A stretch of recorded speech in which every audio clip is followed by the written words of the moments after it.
On this episode of Elite Access, we had a chance to sit down and talk with 2012 Olympic gold and bronze medalist diver David Boudia. This two-time Olympian has 18 national titles, 6 NCAA titles, and he has 4 world championship medals to boot. And if that's not enough, he was even a celebrity judge on the TV show Splash. During our chat, David shares with us his fresh new perspective on life and his gold medal. He also tells us about how to relax during a competition, the importance of his relationship with his coach, and how he's found contentment in life and in the pool. All right, David Boudia, welcome to Elite Access. We are so excited and honored to have you here with us. I am excited to be on. I'm the second guest I hear, so that's an honor. I'm excited to hear what our conversation will be led to. Okay, so you are now an Olympic gold and bronze medalist. Has it set in yet? Does it feel real? Well, I think I'm talking to the best person because it's been 2 years and I still am kind of in awe that it actually did happen. I think we both have similar stories. Maybe you were more the underdog and just had more adversity, but when you realize that you've worked a dream since 7 years old and accomplished finally, you can't really fathom that. So I've seen the video 1,000 times, but part of me still doesn't think it's real. Does it feel like a dream? Yeah. It really does. It feels like a dream, but a dream came true. But it's still, I'm in awe. That's cool. Okay, so 2008 Beijing, that was your first Olympic Games, and you got 10th in the individual 10 meter and then 5th in synchronized 10 meter with Thomas Fincham. And then drastic change in 2012, medaling in both of those events. What was the difference? Was it experience, coaching, perspective, goals? So this is a deep question. There's a lot that goes into it, but I'll try to kind of simplify it as much as I can. So in 2008, I'd always bowed at the feet of God's fashion by gold, silver, and bronze. And so growing from 7 years old until the Olympics, it had always been about myself. It had always been about these medals that I wanted to win. And so it had no regard to my teammates or my coaches. It was all about me. It was consumed. David was at the top, and at the end of the 2008 games, I realized I didn't place in the medal positions and just devastated, and went straight into college extremely depressed. Yeah, I was an Olympian, but that there was still something I was longing for, and so probably by the end of my freshman year, beginning of my sophomore year, it came to the point where I questioned a lot of things and questioned why I was here. And I think I was too much of a coward at that time in my life. So it's kind of weird. You think someone who made it to the top at the Olympic Games, they should be happy, right? But that's not the case. So in 2009, my coach, Adam Soldati, asked if I would come over because I was at the lowest point of my life, and he shared the gospel with me. Just who I was living for. That's not my purpose. My purpose is to live for God and to love others around me. And so from that point, I just beginning to see just how selfish I was, and continue to see it more and more, and just my need that I can't save myself. I need someone to pay the price for me. And so I got to the point where I recognized Christ as Lord and made him Lord of my life. And just a total perspective change from 2008 to 2012. And so this is a long-ended answer, but it's a great answer. Going into 2012, my perspective had totally changed. It wasn't about me winning medals, and it wasn't about me trying to accomplish my own agenda. I did have goals, yes, and I wanted to win, yes, but it was about me going into 2012 Olympics. How was I going to glorify God the most with the diving that he has given me? And so I stopped focusing on this medal, and I started focusing on something eternal, and God saw fit that he gave me what I wanted for so long. Awesome. So, yeah. Awesome. Well, I read something that you wrote as part of your faith church testimony. Stalking you online. And so I wanted to read this because I think it actually describes perfectly the Olympic journey the way most people don't think about it. So I'm going to read this. And it says, from an athlete's perspective, the Olympics are the highest pinnacle in an athlete's career. Athletes train their entire lives for these 2 weeks. Specifically in the sport of diving, and my event in particular, the Olympic Games boils down to a whopping 8.52 seconds. Wow. A diver performs 6 dives in a competition format. A dive takes approximately 1.42 seconds. So that means I spend 4 to 5 hours a day, 5 to 6 days a week, and approximately 300 days a year training for 8.52 seconds. Talk about pressure. And on top of that pressure, millions of people are watching those 8.52 seconds. Talk about anxiety. I was right to be a nervous wreck.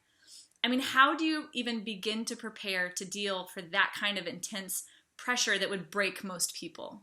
Right.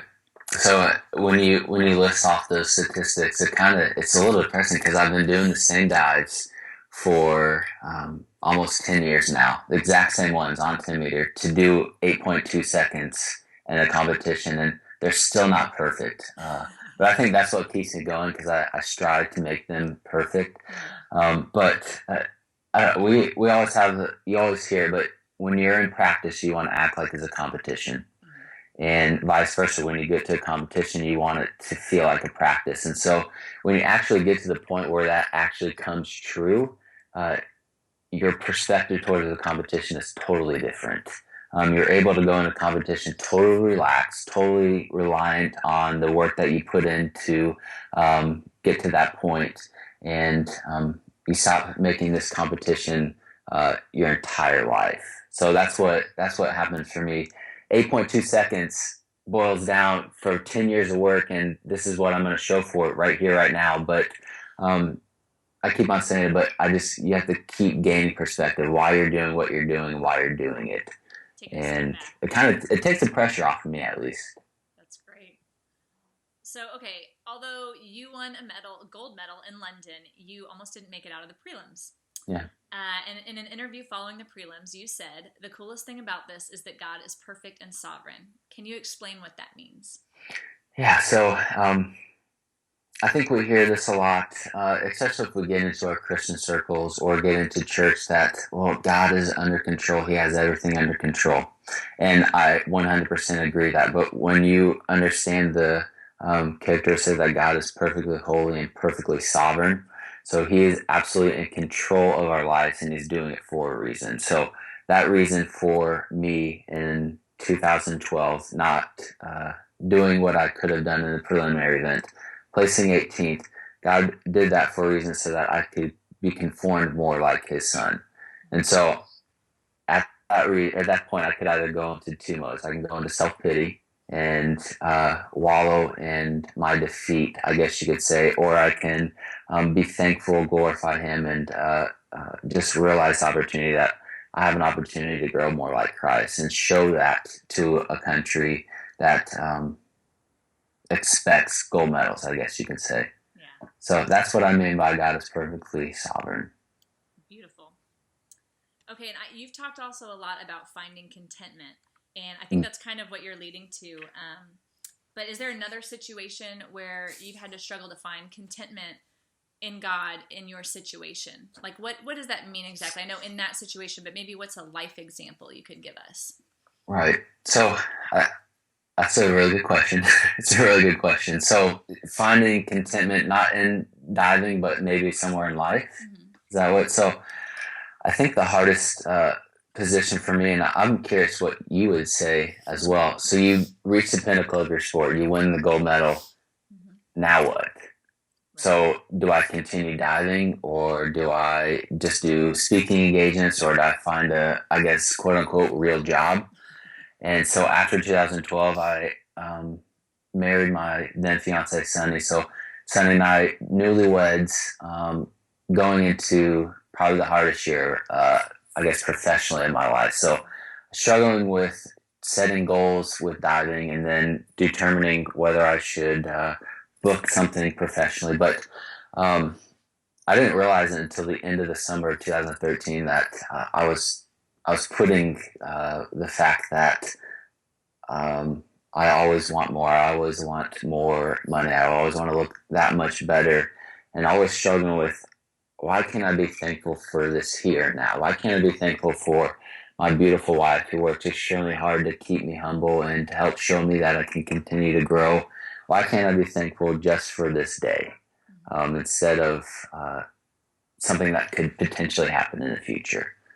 So maybe not a specific example, but that's a great example. Like it's not bad to strive for those things, but they right. can't be all consuming. You have to be content and thankful where you are at the same time. Right. Yeah. Balance. I guess. It's extremely important to know where you want to go in the future, because if you're not planning, then you're planning to fail.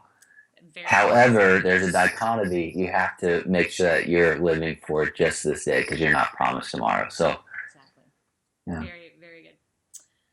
Okay, so this was also in your testimony, and I think it was based off Psalm 19:10.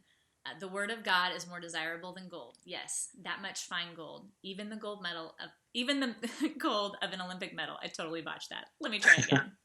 The word of God is even more desirable than gold. Yes, that much fine gold. Even the gold of an Olympic medal. Now, having won that coveted gold medal, how has your view of it changed? You're getting some good questions, Laura. I like it. I just like to get straight to the heart. Yeah. So ask it again. Okay. Now, having won that coveted Olympic gold medal, right. How has your view of it changed? How has my view of the gold medal changed? I think the biggest kind of perspective change on the gold medal is something that I've wanted for so long. After getting to my house, getting away from all the media, the hoopla, and actually sitting down and seeing, putting in perspective, this is a hunk of metal. And so kind of something, it was extremely fun. I went over to Adam Solati, my coach's house, and they have 6 kids. And I showed the third oldest, and she was probably 3 or 4 at the time. And I said, "Look, Maya, this is the gold medal that I won at the Olympics." And she looked at it, and then just kind of tossed it, I'm not interested. So that kind of put it in perspective for me. But so I don't want to decrease the dream and the work ethic that I did before that, because I think that's extremely important. But I do want to emphasize that this isn't all that I'm living for. The gold medal is not my God. And so that was the fault in 2008, that I made this medal my God.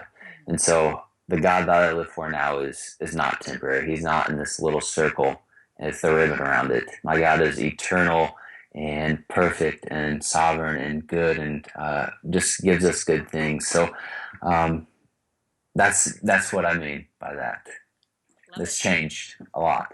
I love that. Okay, so you are continuing to train for the 2016 Rio Olympics. Mm-hmm. So obviously, even though you won it and you realize the perspective on it, it's still probably a goal of yours, I'm assuming. Yeah. So does the way that you approach it change with these new outlooks, having already won in London, having the new perspective? I guess, how do you approach the Rio Olympics? Yeah, it's a good question again. So how do you approach something that you've already won? So it's obviously another, I'm a competitor at heart. It doesn't matter if it's Go Fish or the Olympic Games. I want to win, and I know you're the same way. You want to win what you're going to do. That's what being an elite athlete is all about. But going into Rio, I want to win the Olympic gold medal again. But I have to focus on the things that I can control. And so, John Wooden, legendary basketball coach, UCLA, has a quote. It says, "If you focus on the things that you can't control, it adversely affects the things that you can control." And so that was my perspective going into London. It's the exact same going into Rio. I can't control what my competitors are doing. I can't control what the Chinese divers are going to do, or what Tom Bailey's going to do, or what the judges' scores are going to come up as. I can't control that whatsoever. But what I can control is going into that competition, knowing that I've worked the hardest that I ever had before, knowing that I put myself in a position that I can potentially win, but focusing on those 6 dives that I have in my competition list. And so that is what my goal is going into London. Great perspective. Always. This is all about perspective, it feels like. It is. I like it. It's good. Okay, so this year at the World Cup, you kind of changed up your repertoire a little bit. You didn't compete in your gold medal signature event, the 10-meter individual platform. You did 3-meter springboard individual and both the springboard and platform synchro events. So are you planning to do all 4 in Rio? How do you pick and choose? I mean, this diving is becoming highly specialized. So how do you focus on so many events? How do you do this? Well, that's a good question, because in December we had a qualifying event, and I was not ready. I was trying to learn new dives for 10-meter platform, and I was not ready for 10-meter. when we were trying to qualify for the World Cup. So what I did is I just did 3 meter individual and then qualified for 3 meter synchro and 3 meter or 10 meter synchro the 6 months later. So it was totally new for me going into a springboard event, which, by the way, it's way harder than platform. It's a thing that moves up and down. So you can contest because I know you've done springboard in the major competitions. That bouncy thing is tricky, man. It's hard. It moves. Yeah, exactly. So, and it all depends on how you ride the board. So it was extremely stressful and anxiety all over the place. But I learned a lot at the World Cup. But how do I decide what events I'm going to do in Rio, especially when diving is so specialized? Well, just sitting down after the World Cup and evaluating what we can potentially do. So Adam and I sat down and planned, and obviously I want to defend my Olympic champ or my Olympic gold medal. So I will do 10 meter individual. But we thought both synchro events would be not as hard on my body as learning an individual event. So going into Rio, we just weighed the pros and cons. And so we'll try for both synchro events and 10 meter individual. All right. That's exciting. Yeah. And so you mentioned new dives on 10 meter too. What can you fill us in? Or is this a big secret? So I'm in because you already have like a super huge difficulty list. It was the highest degree of difficulty in Beijing in 2008, and it was, I think, rivaling everybody in the top in London, and obviously you won with that. So what can you possibly add?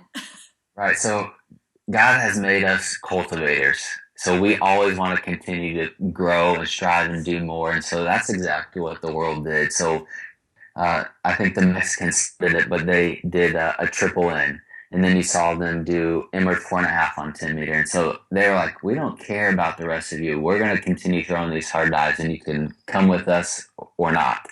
And so I started seeing other divers country after country doing these hard dives. And it was to the point, well, why not? Why would I just stay comfortable with my list? Yeah, I could do extremely well, but why would I not continue to try to do more? So the dives that we're working on, one specifically is triple N. So it will raise my twister DD from 3.6 to 3.8. And then we'll see. I don't know if inward 4.5 is possible or not, but we've been working the past 2 months on changing my inward takeoffs, which is, it's really tedious, by the way. So you would think the Olympians, all they do is the hard dives, but the past 2 months I've been doing jump after jump after jump after inward dive, and I hate it. Man. Yes, but it's important. So we'll see. I don't know. We'll definitely change triple N on 10 meter, but we'll see what else we can do. I always want to push the envelope. Awesome. So you talk a lot about your relationship with your coach, Adam Soldati at Purdue. How important is the coach-athlete relationship, and what makes yours work so well? So the coach-athlete relationship is absolutely crucial. That's as an elite athlete, that's what's going to make or break you when you get to the bigger competitions. So Adam and I have established this relationship, one inside of the pool and outside of the pool. So we're great friends outside of the pool, but inside of the pool we are friends as well. But it's now we got to get to work. And what makes our relationship so special is it's not a dictatorship. It's not whatever Adam says goes. He makes it a democracy. And so if there's a dive on there that he puts and I may or may not agree with the progression, then I'll go to the side, we'll talk it out. This is why he thinks it should be in my workout, and this is why I shouldn't.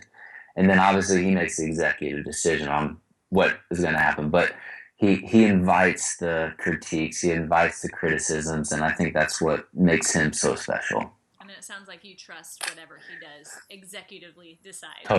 Totally. If you don't trust your coach, then it's going to, obviously, your fear factor is going to be that much more. But when you go to competitions, your anxiety is going to be through the roof. And he's kind of there to subside that, and I'm able to do that because I trust him so much. Awesome. All right, so besides training for Rio full-time, you're now a husband, we talked about that, and you're a new daddy. Yes. So tell us about your little girl. Yeah, so Dakota Grace was born on September 10th, so she is almost 2 months old, and we're kind of past the honeymoon stage where everything is cute. So like when she poops in her diaper or she cries at 2 a.m, we're past that. Not something anymore. Yeah, we're down to the nitty-gritty, but it is absolutely amazing. Coming home from a hard day's practice, it just makes it that much better where I can go home to just a sweet little face that God molded just for Sunny and I to help build her to be the woman that she might or that she will be. But it's hard. Parenting is extremely hard, but it is extremely amazing at the same time. So we're still in the beginning stages, but we're so excited to see what kind of person she'll become. Have you been a little more exhausted at practices lately? Is it wearing on you that way at all? Yeah, it has. So diving is way harder because you're doing 3.5 hour naps. You're not getting a full 8 hours, and you can contest. You have 3 kids, or so. I'm just not the only one. Yeah. So at 3 a.m. we can text, "How's it going over there? It's crying." Okay, same here. No, but practice, it is harder, but I think when I get to a competition and I'm away from Sunny and Dakota, it'll almost be like I'm on vacation. I'll have 8 hours consecutive sleep. So I don't know, I think I'll be way more rested going into competition, especially when I'm training hard at 3.5 hour naps. You know, have the cutest cheerleader ever there for you. Oh man, I'm so excited for that too. Everything is pink and flowery and hearts.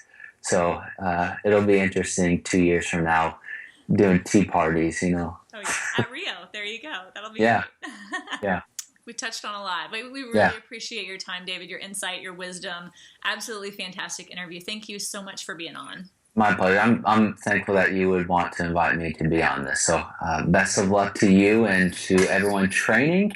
And I hope that you'll be able to set goals and accomplish them and do it for the reason and purpose of glorifying God. I hope you enjoyed this episode of Elite Access. And don't forget, you can gain an even greater advantage by answering the questions that go along with this episode and checking out all the extra resources.